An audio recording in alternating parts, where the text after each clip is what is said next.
Hitler ৬০ লক্ষের বেশি ইহুদিকে হত্যা করে।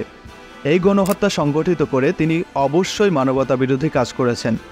হিটলার মনে করতেন ইহুদি জাতি বিশৃঙ্খলা সৃষ্টি করে এবং তাদের উপস্থিতি সমাজের উন্নয়নের পথে বাধা দেয়। তিনি আরও বলেন, একসময় মানুষ আমাকে স্মরণ করবে। আমি কিছু ইহুদি রেখে যাচ্ছি। আমি যে ইহুদিদের হত্যা করে ভুল করিনি সেটি মানুষ একসময় বুঝতে পারবে। ইহুদিদের ঘিরে হয়েছিল দ্বিতীয় বিশ্বযুদ্ধ। বর্তমানে ইহুদিরা বসবাস করছে ইসরায়েলে। ইসরায়েল পুরো মধ্যপ্রাচ্যে অশান্তি সৃষ্টি করে রেখেছে। বলাই যায় ভবিষ্যতে যদি তৃতীয় বিশ্বযুদ্ধ হয় এরাই হবে অন্যতম কারণ। 1917 সালের 2 নভেম্বর ব্রিটিশ পররাষ্ট্রমন্ত্রী আর্থার জেমস বালফোর ইহুদিদেরকে লেখা এক পত্রে ফিলিস্তিনি ভূখণ্ডে একটি ইহুদি রাষ্ট্র প্রতিষ্ঠার প্রতিশ্রুতি ঘোষণা করেন। বেলফোর ঘোষণার মাধ্যমে ফিলিস্তিনের ইহুদিদেরকে আলাদা রাষ্ট্রের সম্ভাবনা উজ্জ্বল হয় এবং বিপুল সংখ্যক ইহুদি ইউরোপ থেকে ফিলিস্তিনে এসে বসতি স্থাপন করতে থাকে। 1923 সালে স্বাধীন তুরস্কের জন্ম হলে এই অঞ্চলে ইহুদিরা রাষ্ট্র প্রতিষ্ঠার জন্য উদ্গ্রীব হয়ে ওঠে। ইউরোপের বিভিন্ন দেশ যেমন Britain, France, Germany, Norway, Poland, Greece এবং সুইজারল্যান্ডে বসবাসকারী ইহুদিদেরকে নেতারা আহ্বান জানান ইসরায়েলে বসতি গড়তে। তাছাড়া ব্রিটিশ সরকার ইহুদিদেরকে তাদের নিজস্ব ভূমি ছেড়ে দেবে বলে প্রতিশ্রুতি দেয়। দ্বিতীয় বিশ্বযুদ্ধ শুরু হওয়ার আগে প্রায় 2.5 লাখ ইহুদি ইসরায়েল ভূখণ্ডে পাড়ি জমায়। 1921 সালে ইহুদিরা হাগানা নামে এক বাহিনী তৈরি করে। এ বাহিনী ইহুদিবাদীদের রাষ্ট্র তৈরির কাজে গুরুত্বপূর্ণ ভূমিকা পালন করে। প্রথমে মুসলিমদের বিরুদ্ধে ইহুদিবাদীদের সহায়তা করা হাগানা বাহিনীর দায়িত্ব হলেও পরবর্তীতে তারা আধা সামরিক বাহিনীতে পরিণত হয় এবং জোরপূর্বক ফিলিস্তিন দখলের পর এই বাহিনী ইসরায়েলের মূল সামরিক বাহিনী গঠন করে। 1948 সালে জাতিসংঘের সাধারণ পরিষদে ফিলিস্তিনি ভূখণ্ডকে দ্বিখণ্ডিত করা সংক্রান্ত 181 নম্বর প্রস্তাব গৃহীত হয়।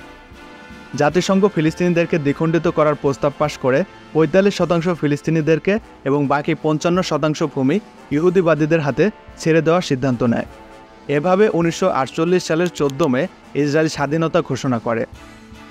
ইসরায়েলের সঙ্গে 170টি দেশের কূটনৈতিক সম্পর্ক আছে, তবে ফিলিস্তিন বিবাদের জন্য মুসলিম দেশগুলোর সঙ্গে তেমন সম্পর্ক নেই। বাংলাদেশের সাথেও ইসরায়েলের কোনো সম্পর্ক নেই। ফিলিস্তিন দ্বিখণ্ডিত হওয়ার পর 2 খণ্ডে 2টি বড় রাজনৈতিক দল গঠিত হয়, একটি ফাতা এবং আরেকটি হামাস। বহু বছর ধরে ইসরায়েলের সাথে ফিলিস্তিনের সংঘাত, হতাহত, সহিংসতা, দ্বন্দ্ব চলে আসছে। ফিলিস্তিনের সশস্ত্র সংগঠন 2023 সালের 7 অক্টোবর গাজা উপত্যকা থেকে ইসরায়েলের বিরুদ্ধে একটি বড় আকারের আক্রমণ শুরু করে।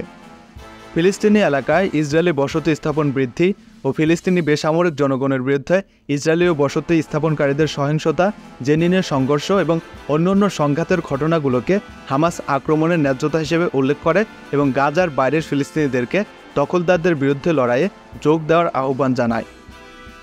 এর প্রতিক্রিয়ায় ইসরায়েলের প্রধানমন্ত্রী বেঞ্জামিন নেতানিয়াহু জরুরি অবস্থা ও যুদ্ধ ঘোষণা করেন। এই সংঘাতে দেশ বিদেশি অনেকগুলো শক্তি ও বিষয় জড়িয়ে পড়েছে। ইসরায়েলের পক্ষে পশ্চিমারা সর্বদা সমর্থন দিয়েছে। ইসরায়েল গণহত্যা পরিচালনা করলে পশ্চিমারা নিশ্চুপ থেকেছে। ইসরায়েল যেন বিজয় হতে পারে তাই অস্ত্রশস্ত্র দিয়ে তাদেরকে সহযোগিতা অব্যাহত রেখেছে। ইসরায়েল তাদের সবচেয়ে বড় শত্রু মনে করে ইরানকে। যদিও ইসরায়েলের পার্শ্ববর্তী দেশগুলো যেমন মিশর, Jordan, Iraq, Syria, Lebanon, Saudi আরব ইত্যাদি দেশ বিভিন্ন সময়ে একাধিকবার ইসরায়েলের সাথে সংঘাত করেছে।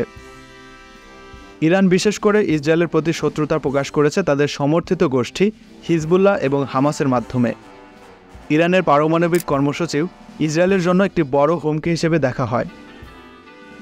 ইসরায়েলকে সমর্থন করার জন্য মার্কিন যুক্তরাষ্ট্র এই অঞ্চলে অতিরিক্ত সৈন্য মোতায়েন করার সাথে পরিস্থিতি একটি বৃহত্তর, সম্ভবত বিশ্বব্যাপী সংঘাতে রূপান্তরিত হতে পারে বলে আশঙ্কা জাগিয়েছে।